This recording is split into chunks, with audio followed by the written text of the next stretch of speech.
Helo a chroeso i'r gyfres drach cyfrinachol. Welcome to the Top Secret Series. Gyda fi, Mr Wall. Nawr, ein cynhadaeth heddi ydy Uned Cymraeg iaith, Cwestiwn 2. Our mission today is Unit 1 of the Welsh Second Language course, the second question. Nawr, y dasg ydy ysgrifennu 2 adran yn ôl sbardinau. The task is to write 2 sections from prompts. Nawr, dwi'n mynd I rannu yr un yma yn 2 adran. I'm going to split this up into 2 sections of how we attack this question. Felly, y rhan gyntaf ydy y meini prawf. The first part is the criteria. Nawr, yr hyn mae rhaid I chi wneud ydy darllen union eiriad y meini prawf. You must read the exact wording of the criteria. Now, this is important because candidates in the past have not concentrated on the exact wording and they've gone off task, really, and they've lost marks. So what they've written is good in most of the cases, but they've lost marks because they've strayed from the actual question. Iawn, felly, edrychwn ni ar rhan 2, sef technegau ysgrifennu. Let's have a look at writing techniques for both sections, the first and the second section of question 2. Felly, y radran gyntaf, the first section. Newidiwch ydych chi'n neu rydych chi'n I dwi'n. Ychwanegwch ydy ar ddiwedd y frawddeg ac yna parhewch. Change ydych chi'n or rydych chi'n because depending on how the question is worded, you will see both ydych chi'n and rydych chi'n. So change these two to dwi'n, add ydy on the end of the sentence, and then continue. Gwnewch yr un a dydych chi I dwi. Do the same for dydych chi to dwi. Os yw'r dwi yn o'n barod, just ychwanegwch ydy ar ddiwedd y frawddeg ac yna parhewch. If the dwi is already there, just add ydy on the end of the sentence and then continue on. Cofiwch yr a neu ac. Mae 2 rhan yma yn cuddio yn un, nid just un. Remember the a and ac both meaning and in English. There are 2 parts here hidden in one, so there's not just one part. So let's have a look at some examples. Felly yn gyntaf, mae hwn yn dod o bapur 2014, 2014 papur. Mae'ch dosbarth chi'n ysgrifennu tudalen ar gyfer y papur bro. Ysgrifennwch eich cyfraniad chi yn y 2 flwch i'ch isod yn Gymraeg, gan ddefnyddio brawddegau llawn. Rhaid I chi gyflwyno o leiaf 5 ffaith. Your class is writing a piece for the local paper. Write your contribution in the boxes below, using Welsh and in full sentences. You must include at least 5 facts. So already, it's telling us it's got to be yn Gymraeg, brawddegau llawn, full sentences, and o leiaf 5 ffaith, at least 5 facts. Now, y radron gyntaf, fi fy hun, myself, use the English to help you match up what it's saying. There's a full stop by here, full stop by there. So this bit must mean this bit. Ysgrifennwch am, write about. Y pethau rydych chi'n gallu gwneud yn dda, y pethau dydych chi ddim yn gallu gwneud yn dda, a beth ydych chi'n mynd I wneud y flwyddyn nesaf. So the things you can do well, you can't do well, and what you're going to do next year. Now, remember the technique, you change the rydych chi to dwi'n. So we have y pethau dwi'n gallu gwneud yn dda. Then you add the ydy and you continue on with the sentence. So fully, y pethau dwi'n gallu gwneud yn dda ydy X, Y, Z. Now that's where you're going to need to know what you can do. So easy things. Y pethau dwi'n gallu gwneud yn dda ydy nofio a chwarae pêl-droed. Now, because it's things, you need to be saying a, and. Y pethau dwi ddim yn gallu gwneud yn dda ydy chwarae tennis byrdd a marchogaeth. Beth dwi'n mynd I wneud y flwyddyn nesaf ydy mynd i'r coleg, go to college. So in this section, you're really needing to recap verbs, so doing words, so chwarae, mynd, bwyta, yfed, dawnsio, all of these things you need to be revising. Nesaf, mae'r enghraifft yma'n dod o'r papur 2013 from the 2013 paper.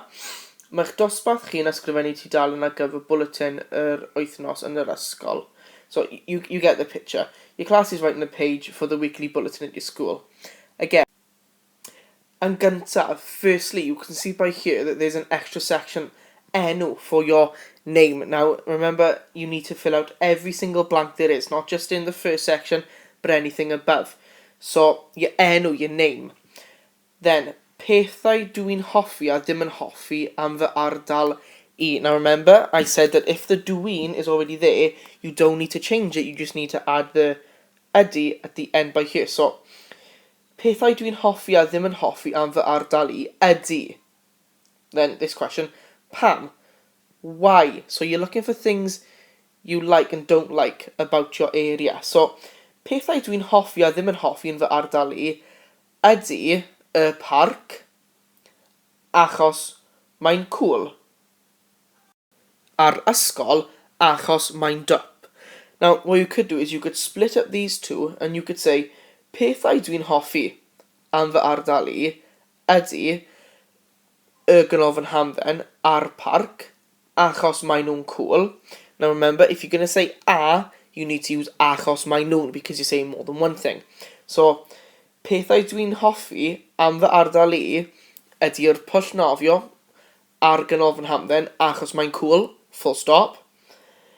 Pethau dwi ddim yn hoffi am fy ardal I ydy yr ysgol a'r dref achos mae nhw'n ddiflas, full stop. So if you're going to split it up and you're going to use a conjunction, a or ac, depending on what comes next, whether it's an A, E, I, O, U, W, Y or a H in Welsh, then you need to use the achos mae'n. Okay, ac yn olaf, enghraifft o'r papur 2012, an example from 2012, mae eich athrawon Cymraeg eisiau chi ysgrifennu tudalen ar gyfer cylchgrawn yr ysgol. Your Welsh teachers want you to write a page for the school magazine. So, unwaith eto, enw fan hyn. Chwaraeon rydych chi'n hoffi a ddim yn hoffi. Pam? So, yn gyntaf, cywch wared a rydych chi'n. Get rid of the rydych chi'n. So, you end up with chwaraeon dwi'n hoffi a ddim yn hoffi. If you want, you split it up. Chwaraeon dwi'n hoffi ydy pêl-droed a rygbi achos maen nhw'n gyffrous. Full stop. Chwaraeon dwi ddim yn hoffi ydy pêl-droed a tennis achos maen nhw'n ddiflas tu hwnt because they're really, really boring.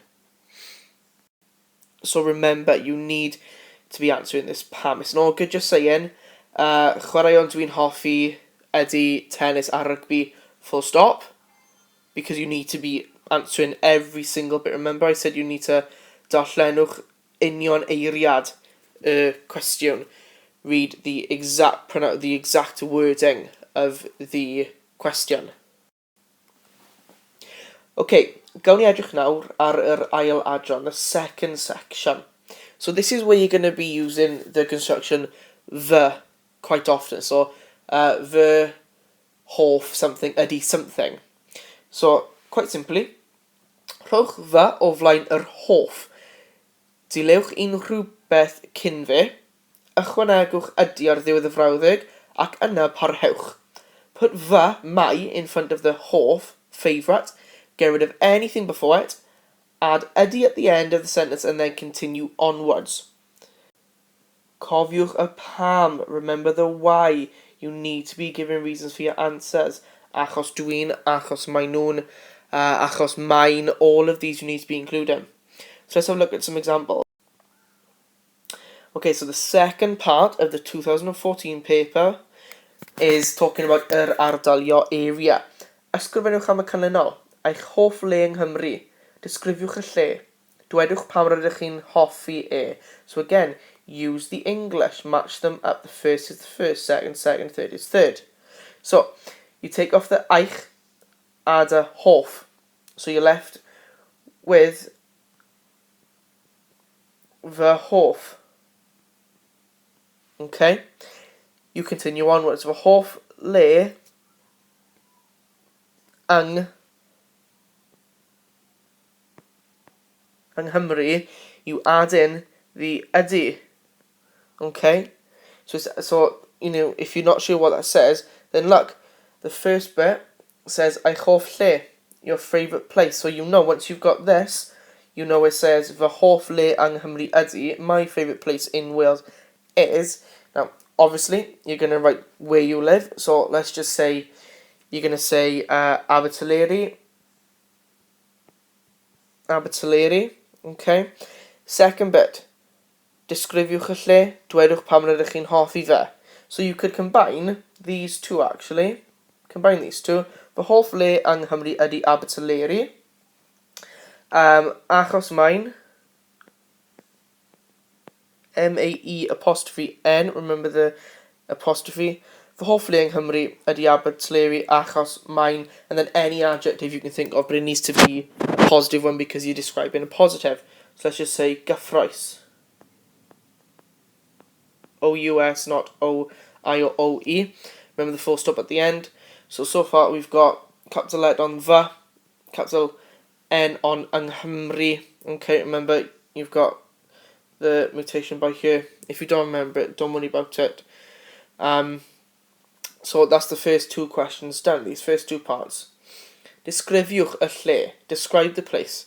Now because you're going to be adding onto this and talking in the third person, to say something is, you're going to say mae something yn. And in this case, the something is Aberteileri. So you start off with the mae, M-A-E, capital M, and it's A-E, not E-A. So mae Aberteileri yn. Mae Aberteileri yn. And again, you're going to use an adjective. So try something different from the last one that you chose, which was gyffrous. Say something else. Mae Aberteileri yn ddiddorol.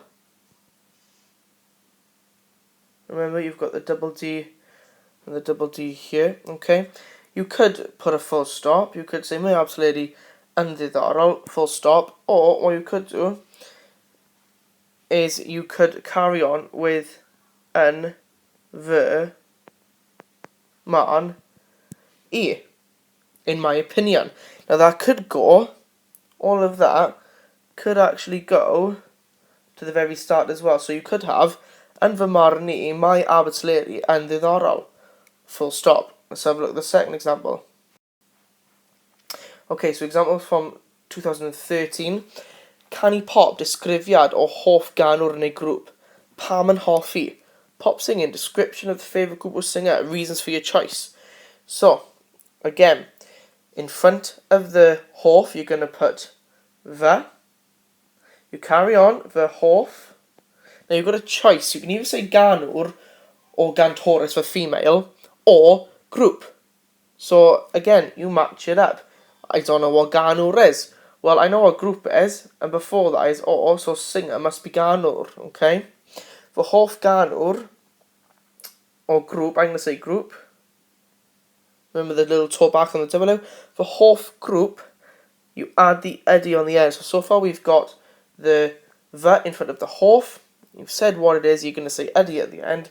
So hoff group ydy. Busted, B-U-S-T-E-D.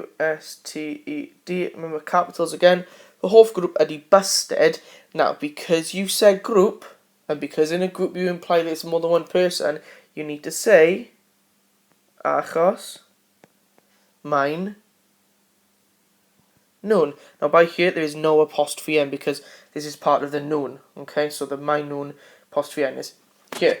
So the hoff group ydy busted achos mae'n known, and then because you're saying it's your favourite, you will need to say another positive adjective. So let's just say gyfoes,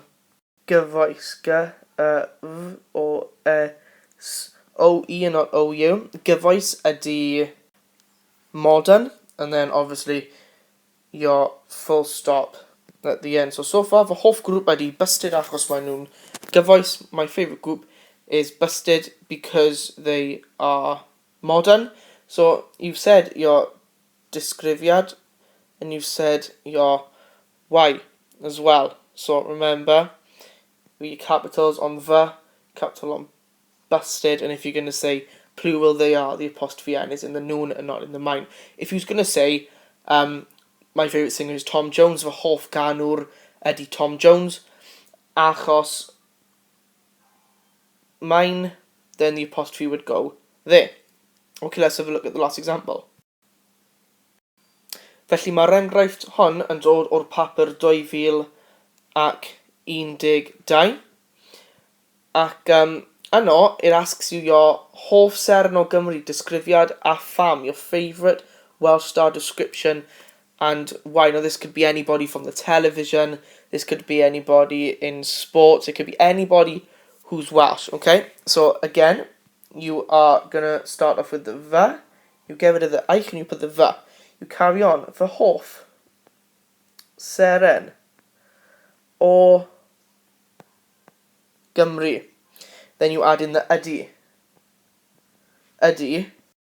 Now, dwi'n mynd I ddweud Ruth Jones. Ruth Jones. Remember, so far we got the capital F, we got the capital G, we got the capital R, capital J. Okay, fy hoff seren o Gymru ydy Ruth Jones. Now, you're going to say why? Achos. Now, if it's for a boy, if you're going to say a boy, then it's achos my un, or my own in North Wales. And if it's for a girl, then it's achos my hun. Okay, so Ruth Jones, obviously merch, so I would say achos my hun, and then you need again to think of a positive adjective. Now this could describe her as her look, so it could describe her as her acting career. So I'm just going to say achos mai hun action dda, because she acts good or because she acts well. Again, you could start off by here, or you could even add it at the end, and the man e, because the more discourse markers you can add into your writing, the more fluent it'll make you sound. Okay? Okay ta. Ac yn olaf, lastly, then let's recap that the task was to ysgrifennu dwy adran yn ôl sbarthinau, write 2 sections from the prompts. Nawr, dyma gyngor cyffredinol, just some general advice. 5 brawddeg yn gyfan gwbl, matchwch ar meini prawf. 5 sentences in total, match with the criteria, so between the 2 sections, there's only going to be roughly 5 each. You don't want to be wasting your time and writing loads and loads and loads and loads. Get your 5 sentences down and then move on. 5 marc ychwanegol am sillafu atal nodi y faint mor gywir mae'ch iaith chi. Gwiriwch bopeth. I mentioned this for the first question because whenever you're writing, they're going to be checking for your spelling, they're going to be checking for your punctuation, and they're going to be checking for how correct your Welsh is. So, gwiriwch eich sillafu atal nodi a faint mor gywir mae'ch iaith chi. Defnyddiwch y Saesneg os yn gwbl ar goll. If you were totally lost, use the English I showed you. You match them up. You know what this word means. You know it's bydde. You know it's at the end because it's got a full stop. Or it's, punctuation, use it. If it's got a capital letter in Welsh, it's probably going in English. So match it up. It's in the middle of the sentence in English. It's probably going to be the middle of the sentence in Welsh. Ac yn olaf, ysgrifennwch yn Gymraeg. Write in Welsh. There is no point you writing in English because they just will mark it. You'll have 0. This section is worth 10 marks. You get the 5 from your 5 sentences and your 5 extra from your sillafu atal nodi y faint mor gywir mae'ch iaith chi. Okay, so dyma oedd y gyfres dra chyfrinachol. This has been the top secret series gyda fi, Mr Wall, ac ein genhadaeth ni heddi oedd Uned 1, Cymraeg a iaith Cwestiwn 2. Our mission today was to look at Uned 1, Welsh Second Language, and the second question. Remember that you can also go back and look at question 1 if you need to recap or you need some extra revision. Os oes cwestiynau gyda chi, if you have any questions, yna please tweetiwch fi at Mr G Wall Cymraeg. Ond am hynny, apart from that, pob luck.